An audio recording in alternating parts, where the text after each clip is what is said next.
ہے وہ آیت نمبر 78 سے شروع کریں گے انشاءاللہ۔ شروع کرتے ہیں۔ اعوذ باللہ من الشیطان الرجیم، بسم اللہ الرحمن الرحیم۔ وَمِنْهُمْ أُمِّيُّونَ لَا يَعْلَمُونَ الْكِتَابَ إِلَّا أَمَانِيَّ وَإِنْ هُمْ إِلَّا يَظُنُّونَ۔ اللہ سبحانہ تعالیٰ ہم ابھی تک بنی اسرائیل کے بارے میں واقعات پڑھ رہے ہیں، اور یہ واقعات جو ہیں وہ ضروری نہیں ہے کہ سارے اسی ترتیب سے واقعات پیش آئے جس ترتیب سے قرآن میں بتائے گئے ہیں، کیونکہ قرآن میں یہ مقصد نہیں ہے کہ واقعات کو ہمیں ایک قصہ یا کہانی نہیں سنانی، بلکہ اللہ سبحانہ تعالیٰ جب جس جگہ پر جس چیز سے سبق حاصل کرنا مناسب ہوتا ہے اس بات کو اسی حد تک وہاں پر ذکر فرماتے ہیں، تاکہ یہ قرآن سے ہم ان کے واقعات سے ہم پوری طرح سے نصیحت حاصل کر سکیں۔ اور ساتھ ہی ساتھ چونکہ وہاں پر یہ جب آیات کا نزول ہو رہا تھا تو بنی اسرائیل جو ہے یہود کے 3 قبیلے مدینہ میں موجود تھے، تو ان کو بھی دعوت دی جا رہی ہے، دعوت اسلام دی جا رہی ہے، اور ان کو ان کے باپ دادا کے برے افعال کو بتایا جا رہا ہے، اور ان کے جن باتوں پر اللہ ان سے ناراض ہوا وہ بتایا جا رہا ہے تاکہ وہ ایمان لے آئے، کیونکہ اگر وہ لوگ ایمان لے آتے تو اس کا مطلب ہے کہ ان کے آنے والی نسلوں کے لیے آسان ہو جاتا رسول اللہ صلی اللہ علیہ وسلم کے پیغام کو ماننا اور قبول کرنا۔ تو ہم یہاں پر اللہ سبحانہ تعالیٰ فرما رہے وَمِنْهُمْ أُمِّيُّونَ لَا يَعْلَمُونَ الْكِتَابَ، کہ ان میں سے بعض ان پڑھ ایسے بھی ہیں جو کہ کتاب کہ صرف ظاہری الفاظ کو ہی جانتے ہیں اور صرف گمان اور اٹکل پر ہی ہیں۔ یعنی کہ اب یہاں پر جو جنرل یہودیوں کا جو طریقہ تھا اس پر بتا رہے ہیں، اور اس میں پرانے اور نئے سب شامل ہیں جو رسول اللہ صلی اللہ علیہ وسلم کے زمانے میں تھے، ان کا بھی یہی تھا کہ کتاب یعنی تورات کا علم جو ہے وہ یہ سمجھتے تھے صرف علماء ہی کا کام ہے کہ علماء تورات کو سمجھیں اور پھر وہ ہمیں جو بھی بتا دیں گے ہم اس کو مانیں گے۔ تو عام لوگ جو ہوتے تھے وہ تورات کو سیکھنا سکھانا ان کو اپنے لیے ضروری نہیں سمجھتے تھے، تو اللہ سبحانہ تعالیٰ نے ایسے لوگوں کو امیون کہا۔ تو امی کا مطلب ہوتا ہے ایسا شخص جس کو کوئی نہیں ہے، ماں کے پیٹ سے جیسے پیدا ہوا ہے اسی طرح سے جاہل، جو علم سے جاہل ہوتا ہے، جس کو علم کوئی نہیں ملا ہوا ہوتا اس کو امی کہتے ہیں۔ اب دیکھیں ضروری نہیں ہے کہ وہ لوگ ان پڑھ تھے، ان کو دنیا کا علم ہو سکتا ہے کہ بہت زیادہ ہو، مگر انہوں نے اب تورات کی اللہ کی کتاب کا علم نہیں حاصل کیا تھا، تو اللہ سبحانہ تعالیٰ نے ان کو امی کہا۔ یہ بات ہمیں بہت ہی غور و فکر کرنے والی بات ہے کہ آج قرآن کے ساتھ امت مسلمہ کا یہی رویہ ہے کہ زیادہ تر لوگ قرآن کو سیکھنا، اس کو باقاعدہ کسی استاد کے ذریعے قرآن کو پوری طرح سیکھنا کہ اللہ سبحانہ تعالیٰ ہمیں کیا فرما رہے ہیں، صحیح احادیث کو اسی طرح سیکھنا کہ رسول اللہ صلی اللہ علیہ وسلم نے ہمیں کیا باتیں سکھائی ہیں، یہ ہمارے اندر یہ طریقہ نہیں ہے رائج، بلکہ ہم بھی اسی طرح سے علماء پر ڈیپینڈ کرتے ہیں کہ علماء ہمیں جو بتا دیں ہم اس پر عمل کریں گے۔ اور اس میں خرابی یہ ہوتی ہے کہ بعض لوگ جو اپنے آپ کو علماء کہتے ہیں وہ صحیح معنوں میں خود بھی علم نہیں رکھتے ہوتے، بس وہ دنیا کمانے کے لیے وہ عہدہ سنبھالے ہوئے ہوتے ہیں، اور پھر وہ اپنی مرضی کا دین بنا کر اور اپنی سمجھ کے مطابق یا اپنے فائدوں کو دیکھتے ہوئے لوگوں کو احکامات اور مسائل کا حل بتاتے ہیں۔ اسی وجہ سے امت مسلمہ کا یہ فرض ہے کہ وہ اپنے خود محنت سے تعلیم سیکھے۔ ظاہر علماء کی ضرورت ہمیشہ رہتی ہے، کیونکہ علماء کرام یہ اللہ کی رحمت ہوتی ہے، جس قوم میں جو نیک اور عادل علماء ہوتے ہیں اور زیادہ علماء ہوتے ہیں وہ قوم جو ہے وہ گمراہی سے بچتی ہے، کیونکہ اچھے لوگ ہوتے ہیں جو اللہ سے جوڑتے ہیں لوگوں کو۔ لیکن چونکہ یہ دنیا جو ہے وہ اس میں ہر طرح کے لوگ ہیں، انسان دین کے نام پر آنکھیں بند کر کے بعض اوقات ایسے لوگوں پر بھروسہ کرتا ہے کہ ان کو خود علم نہیں ہوتا۔ لیکن اللہ سبحانہ تعالیٰ فرما رہا ہے کہ جو علماء کے جو بھی کرائم تھے کہ وہ کتاب میں تحریف کرتے تھے، لیکن جو عام لوگوں کا کیا حال تھا کہ جو وہ بالکل ان پڑھ تھے کتاب سے، پھر وہ کس طرح سے تھے کہ وہ ان میں سے بعض ان پڑھ ایسے بھی ہیں جو کتاب صرف ظاہری الفاظ کو ہی جانتے ہیں اور صرف گمان اور اٹکل ہی پر ہیں، یعنی کہ ظاہری بات ہے کہ ہر انسان اپنے لیے اچھا ہی چاہتا ہے، دنیا میں بھی اچھا چاہتا ہے اور آخرت میں بھی اچھا چاہتا ہے، تو پھر انسان جب اس کو علم نہیں ہوتا کہ صحیح معنوں میں آخرت کی کامیابی کیسے حاصل کرنی ہے، تو پھر وہ ایسے نسخے جو ان کو جنت کے ایزی آسان وظیفے بتا دیے جاتے ہیں کہ یہ کرنے سے جنت مل جائے گی، وہ کرنے سے مل جائے گی، تو اسی میں خوش رہتے ہیں۔ یہ ان کی اپنی خواہشات اور اپنی جو ہے وہ تمناؤں کا نتیجہ ہوتا ہے۔ اللہ سبحانہ تعالیٰ فرما رہے ہیں کہ اب آگے اللہ سبحانہ تعالیٰ ان کے علماء کے اوپر تنقید کر رہے ہیں۔ فَوَيْلٌ لِّلَّذِينَ يَكْتُبُونَ الْكِتَابَ بِأَيْدِيهِمْ ثُمَّ يَقُولُونَ هَٰذَا مِنْ عِندِ اللَّهِ لِيَشْتَرُوا بِهِ ثَمَنًا قَلِيلًا وَوَيْلٌ لَّهُم مِّمَّا كَتَبَتْ أَيْدِيهِمْ وَوَيْلٌ لَّهُم مِّمَّا يَكْسِبُونَ۔ اللہ سبحانہ تعالیٰ یہاں پر ایک وعید ہے ان علماء پر جنہوں نے جو دین کی بات اور لوگوں سے چھپاتے ہیں، اور یہاں پر جو یہود کے علماء تھے ان پر ہے اصل بات، یہ آیات ان کے لیے ہے کہ وہ کیا چھپاتے تھے کہ اپنی کتاب میں وہ حقائق چھپاتے تھے جس سے رسول اللہ صلی اللہ علیہ وسلم کی نبوت ثابت ہوتی اور ان کے لوگ ایمان لے آتے، کیونکہ جب مدینہ میں آپ صلی اللہ علیہ وسلم آئے تو ان کے علماء نے پہچان لیا آپ صلی اللہ علیہ وسلم کو کہ یہ اللہ کے سچے نبی ہیں، تو انہوں نے پھر وہ باتیں چھپا دی اپنی کتاب کی جو عام لوگوں کو اگر پتہ چلتی تو شاید وہ ایمان لے آتے۔ تو اللہ سبحانہ تعالیٰ نے ان کو بڑی دھمکی دی ہے کہ ویل ہے ان کے لیے۔ ویل کیا ہے؟ ویل کا مطلب ہلاکت، بہت زیادہ ہلاکت بھی ہے، لیکن یہاں پر ایک اور معنی جو حدیث سے ثابت ہے وہ امام احمد اور ترمذی کی حدیث ہے، جہنم کی وادی کا نام ہے جس کی گہرائی 40 سال، یعنی اتنی گہرائی ہے کہ ایک کافر کو جب اس میں ڈالا جائے گا تو 40 سال تک وہ اس میں گرتا ہوا اس کے آخر تک پہنچے گا، یعنی اتنی زیادہ گہرائی ہے اس کی۔ چونکہ ان کا جرم بھی بہت بڑا ہے، یہ اللہ کی کتاب کا علم رکھتے ہوئے حق کو چھپا رہے ہیں، تو پھر ان کا اتنا بڑا ان کے لیے سزا بھی ہے۔ پھر دوسرا یہ لوگ ایسے یہ کرتے ہیں کہ وہ اپنے ہاتھ سے کتاب میں باتیں لکھتے ہیں اور پھر کہتے ہیں کہ یہ اللہ کی طرف سے ہے، اور ان کا مقصد صرف یہ ہوتا ہے کہ اس سے دنیا کے فائدے حاصل کرے، لوگوں سے پیسہ لے کر ان کی مرضی کے فتوے ان کو دے۔ تو اللہ سبحانہ تعالیٰ فرما رہے ہیں کہ ان کے ہاتھوں کی لکھائی کو اور ان کی کمائی کو ہلاکت اور افسوس ہے۔ تو یہ ظاہری بات ہے کہ جس قدر یہ بڑا جرم ہے اس قدر بڑی اس کی سزا کے لیے اللہ سبحانہ تعالیٰ نے یہاں پر خبر دی ہے۔ پھر یہ ان کے عقیدہ جس کی وجہ سے وہ اتنے گمراہی میں گرے ہوئے تھے، ان کا عقیدہ کیا تھا؟ وَقَالُوا لَن تَمَسَّنَا النَّارُ إِلَّا أَيَّامًا مَّعْدُودَةً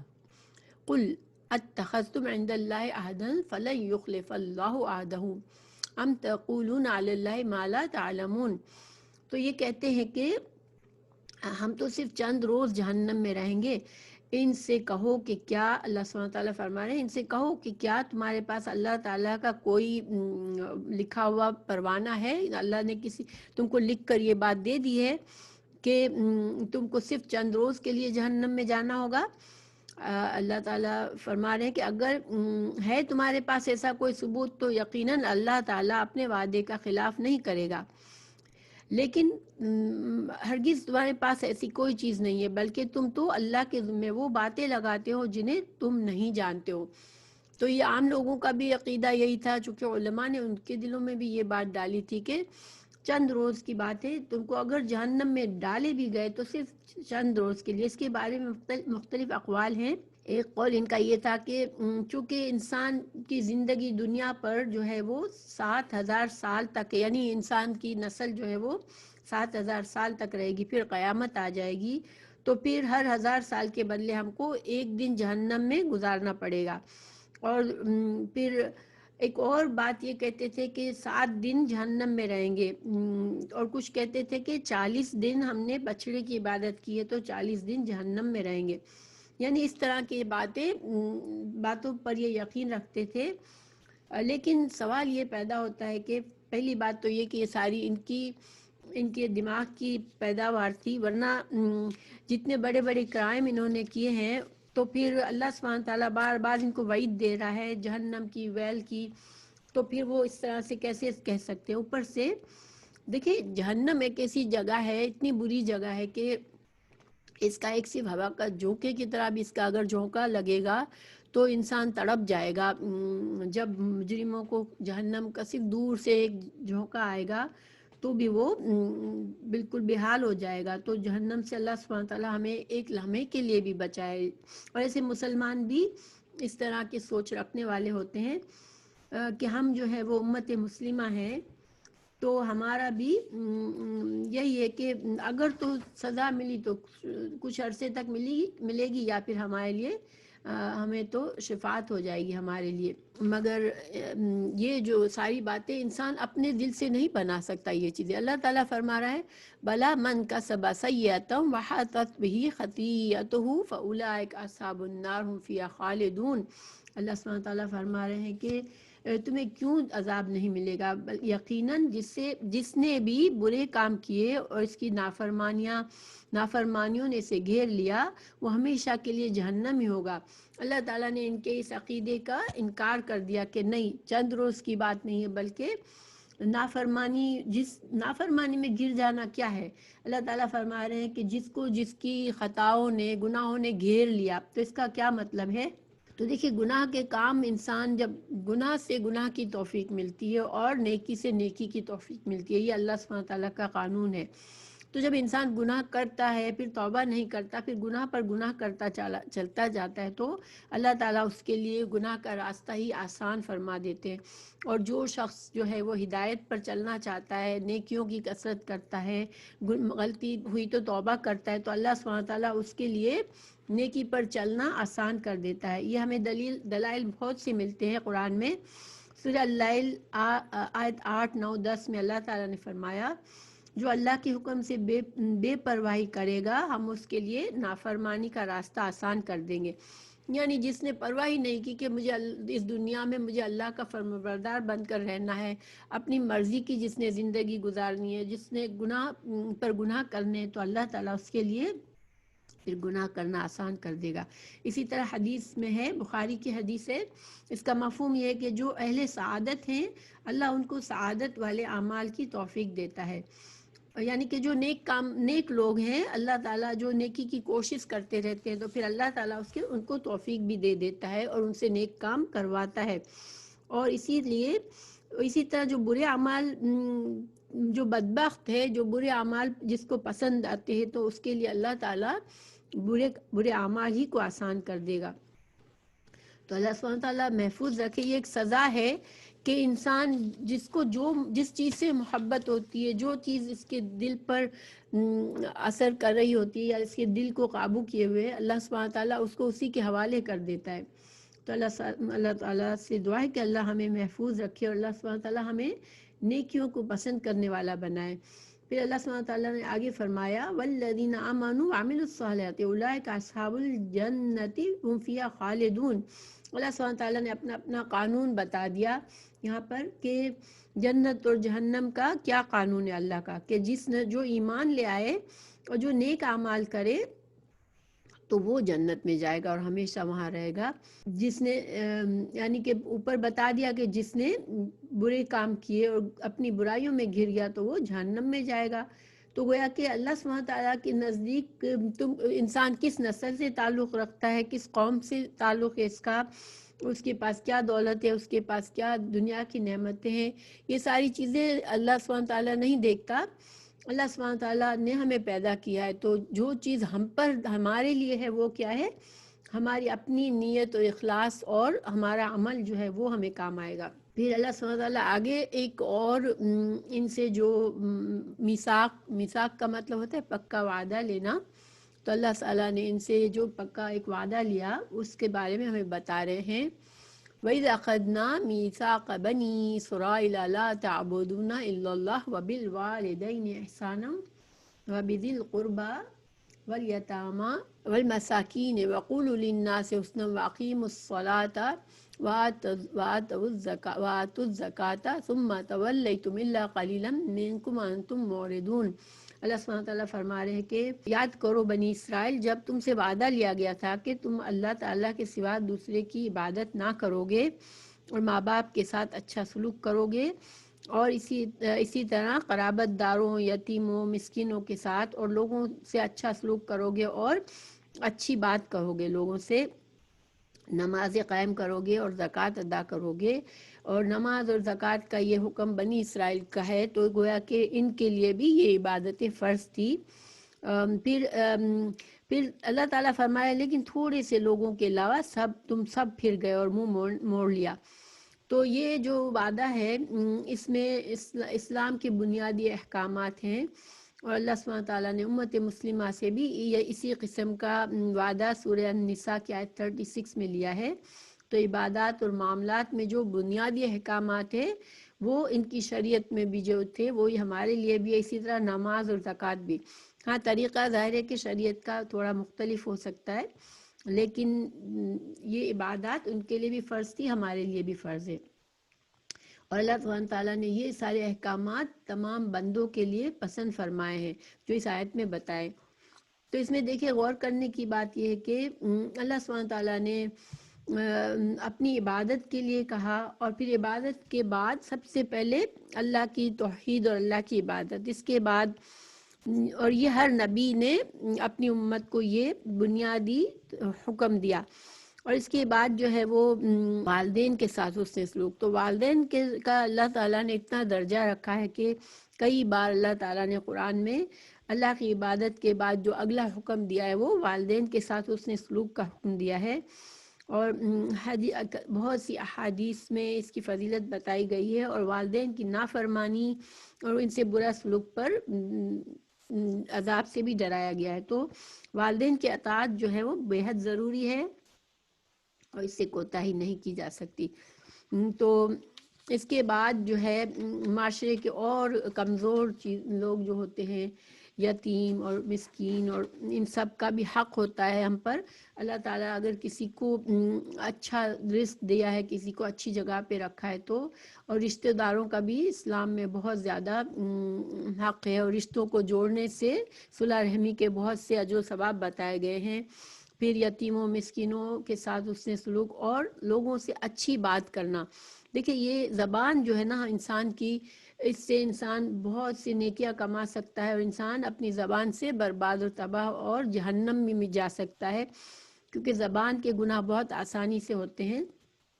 تو انسان ہمیشہ اگر اللہ کا ڈر ہے اس کے دل میں تو وہ لوگوں سے اچھی بات کرے، ورنہ پھر خاموش رہے۔ تو اسلام کی جو نماز اور زکوٰۃ کی عبادت بھی پچھلی شریعتوں میں آئی، تو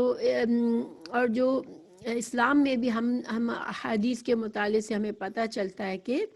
اگر کوئی انکار کر دے کہ نہیں میں نہیں مانتا کہ میں نماز پڑھنے کو میں نہیں مانتا، میں اچھا انسان ہوں، میں مسلمان ہوں مگر نماز کو ضروری نہیں سمجھتا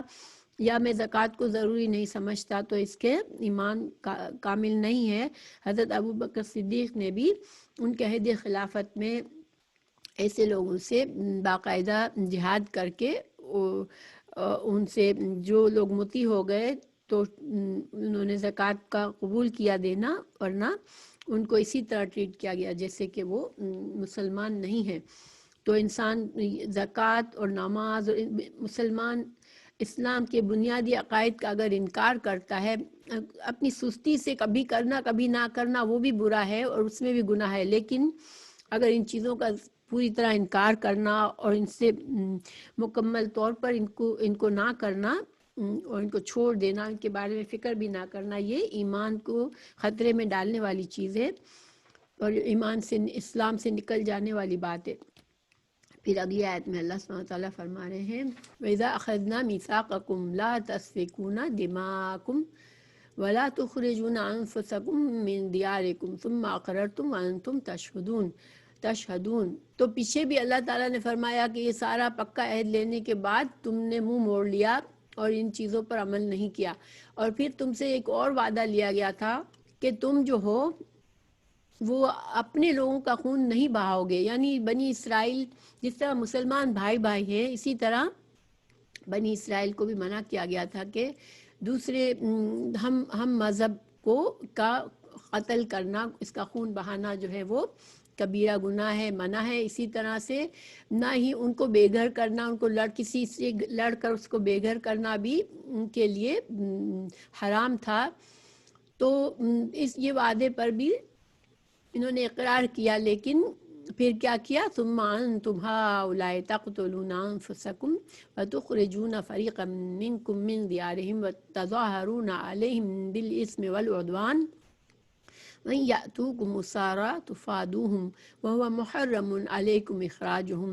أَفَتُؤْمِنُونَ بِبَعْضِ الْكِتَابِ وَتَكْفُرُونَ بِبَعْضٍ فَمَا جَزَاءُ مَن يَفْعَلُ ذَلِكَ مِنكُمْ إِلَّا خِزْيٌ فِي الْحَيَاةِ الدُّنْيَا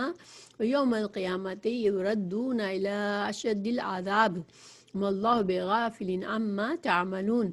تو اللہ سبحانہ تعالیٰ اب ان کے ایک اور شر کی بات ہمیں بتا رہے ہیں کہ ان کا ایک بہت ہی برا ایک اور طریقہ، جس سے پتہ چلتا ہے کہ وہ اللہ کی کتاب کے کسی حکم کو مانتے تھے، کسی کو نہیں مانتے تھے.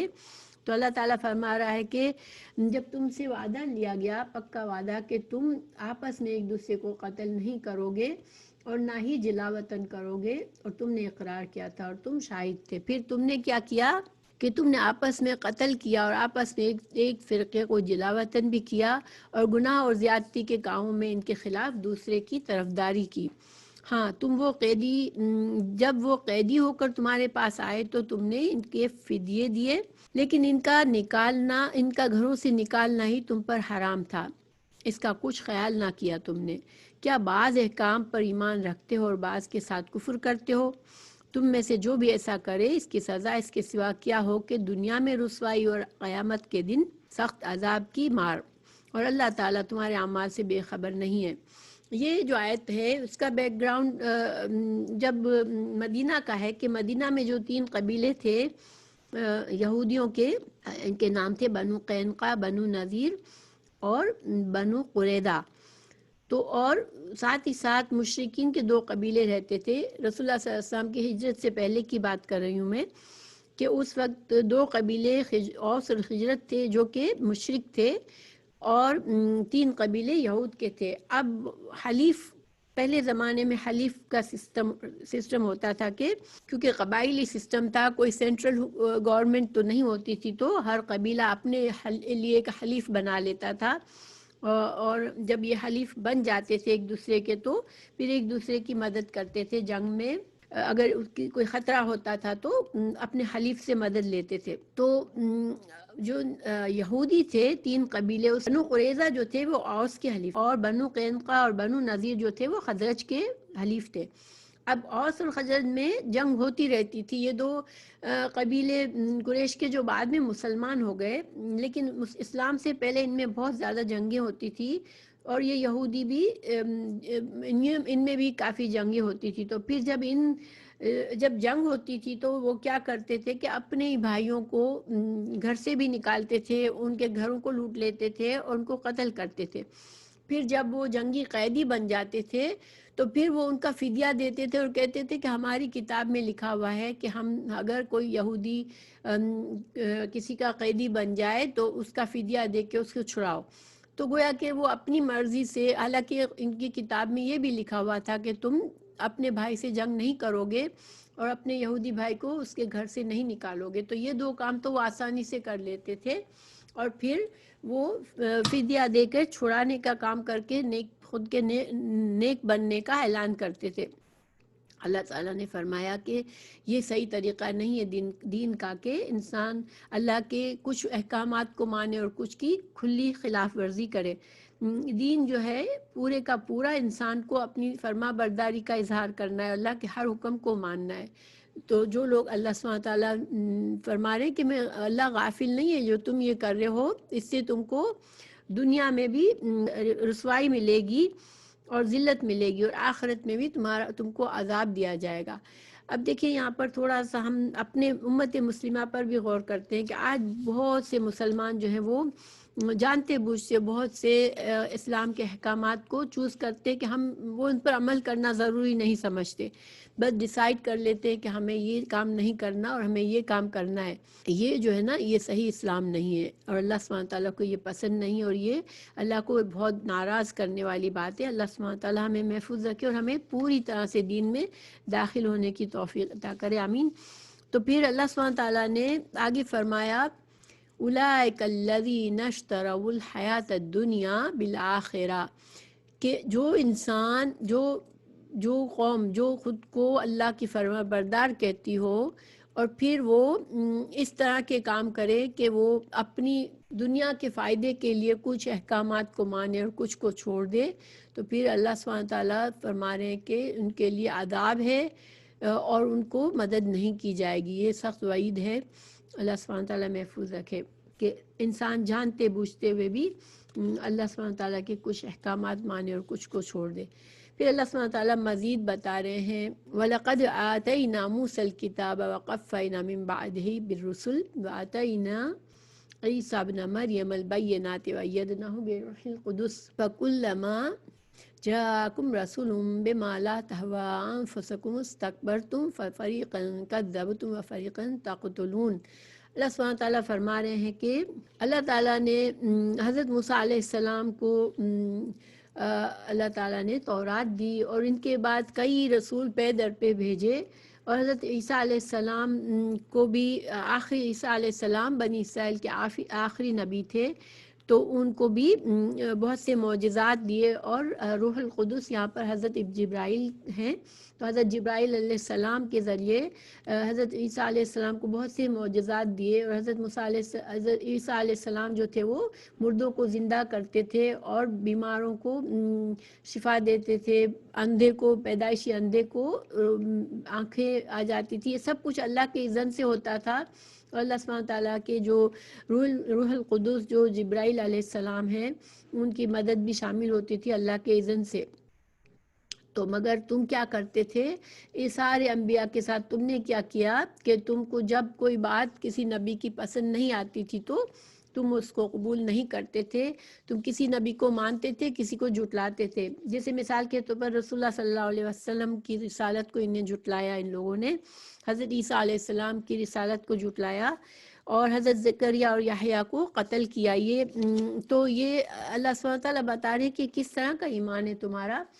کہ تم جس نبی کو تم پسند کرتے ہو، جس کی جو بات دین کی پسند کرتے ہو اس پر صرف عمل کرتے ہو، ورنہ تمہیں انبیاء کو قتل کرنے سے بھی گریز نہیں ہوتی۔ اللہ تعالیٰ مزید فرما رہے ہیں وَقَالُوا قُلُوبُنَا غُلْفٌ بَل لَّعَنَهُمُ اللَّهُ بِكُفْرِهِمْ فَقَلِيلًا مَّا يُؤْمِنُونَ۔ اور جب ان سے قرآن کا نزول ہوا اور ان کو کہا گیا کہ تم قرآن کو مانو، تو انہوں نے کہا نہیں، ہمارے دل پر تو پردے ہیں، ہمارے دل جو ہے وہ آپ کی آپ صلی اللہ علیہ وسلم سے یہ کہتے تھے کہ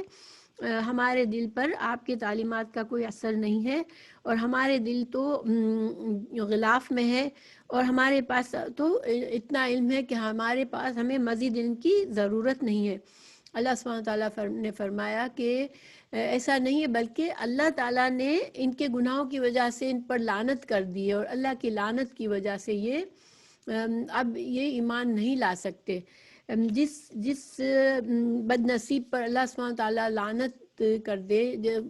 لعنت کا مطلب ہے اللہ کی رحمت سے محرومی،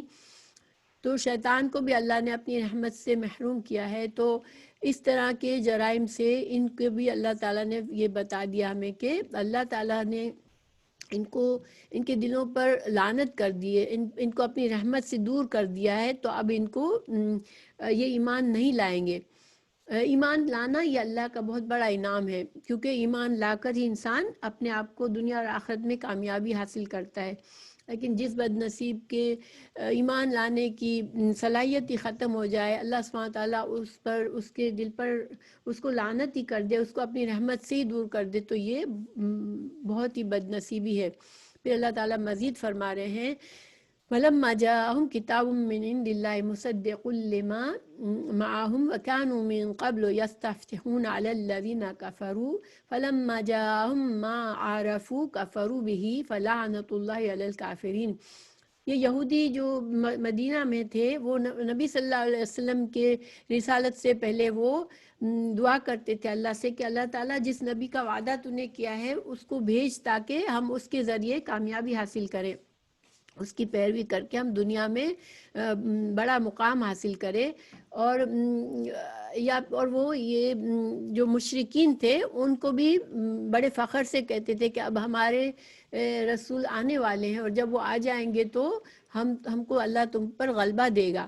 لیکن جب رسول اللہ صلی اللہ علیہ وسلم آئے اور ان کو پتہ چلا کہ یہ ہماری نسل سے نہیں ہے تو پہچاننے کے باوجود بھی انکار کر دیا، ضد اور عناد اور دشمنی میں کہ ہم تو بڑے اعلیٰ نسل ہیں، تو ہم جو ہیں یہ عرب کی نسل سے جو نبی ہم ان کو کیوں مانیں، یہ تو ہمارے لیے توہین ہے۔ تو انہوں نے اپنی ضد اور عناد میں آپ صلی اللہ علیہ وسلم کی رسالت کو جھٹلا دیا۔ اللہ سبحانہ تعالیٰ فرما رہے ہیں کہ بئس ما اشتروا به انفسهم ان يكفروا بما انزل الله بغيا ان ينزل الله من فضله على من يشاء من عباده فباءوا بغضب على غضب وللكافرين عذاب مهين۔ اللہ سبحانہ تعالیٰ فرما رہے ہیں کتنا برا سودا کیا انہوں نے کہ انہوں نے ہدایت کے بدلے گمراہی کو خرید لیا، اور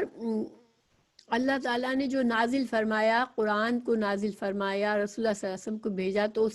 سے صرف جانتے بوجھتے اپنی ضد میں اس کو وہ جھٹلا رہے ہیں اور انکار کر رہے ہیں، اور ان کو غصہ یہ ہے کہ اللہ تعالیٰ نے کیوں اپنی یہ رحمت اور یہ نبوت جو ہے وہ ہماری نسل کے علاوہ کسی اور کو دے دی۔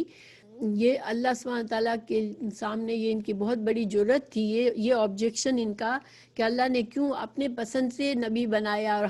ہماری نسل میں سے نہیں بنایا۔ تو اللہ سبحانہ تعالیٰ ان پر بہت غضبناک ہوا۔ بے غضب علی غضب کا مطلب ہے بہت زیادہ غضب کے ساتھ اللہ تعالیٰ ان پر بہت غضبناک ہوا، اور ان کے لیے آخرت میں رسوا کرنے والا عذاب ہے۔ جو بھی تکبر کرتا ہے دنیا میں ان کو آخرت میں بھی اللہ رسوائی کا عذاب دے گا۔ وَإِذَا قِيلَ لَهُمْ آمِنُوا بِمَا أَنزَلَ اللَّهُ قَالُوا نُؤْمِنُ بِمَا أُنزِلَ عَلَيْنَا وَيَكْفُرُونَ بِمَا وَرَاءَهُ وَهُوَ الْحَقُّ مُصَدِّقًا لِمَا مَعَهُمْ قُلْ فَلِمَ تَقْتُلُونَ أَنبِيَاءَ اللَّهِ مِن قَبْلُ إِن كُنتُم مُؤْمِنِينَ۔ تو ان سے جب کہا گیا کہ تم اللہ کی کتاب پر ایمان لے آؤ، اللہ نے جو نازل فرمایا اس کو قبول کرو، انہوں نے کہا نہیں، ہم کو جو بھی ہم پہلے تورات میں دے دیا گیا بس وہی ہمارے لیے کافی ہے، اس کے علاوہ ہم کسی اور کو نہیں مانیں گے۔ اللہ تعالیٰ نے فرمایا کہ تم تورات پر بھی کب عمل کرتے تھے؟ تم نے تو تورات کو بھی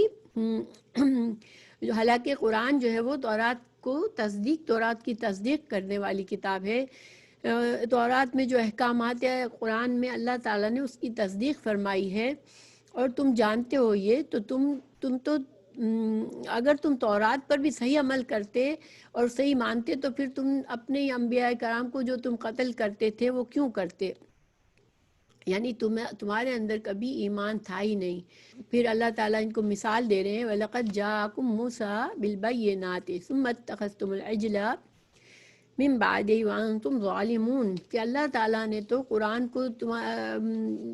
اللہ تعالیٰ نے تو موسیٰ علیہ السلام کو بھیجا تھا معجزات دے کر، کتاب دے کر، لیکن تم نے کیا کیا کہ پھر بھی تو جو توحید کا تمہیں حکم دیا گیا اللہ کو ایک ماننے کا، تم نے اس میں خلاف ورزی کی اور شرک کیا، اور بچڑے کو جانتے بوجھتے بچڑے کو تم نے معبود بنایا، اور تم نے اتنا بڑا شرک کا ظلم کیا کہ شرک جو ہے وہ ظلم عظیم ہے۔ اللہ کا حق ہے کہ اس کو ایک مانا جائے، اور جو اس حق میں کمی کرتا ہے وہ بہت بڑا ظلم کرتا ہے۔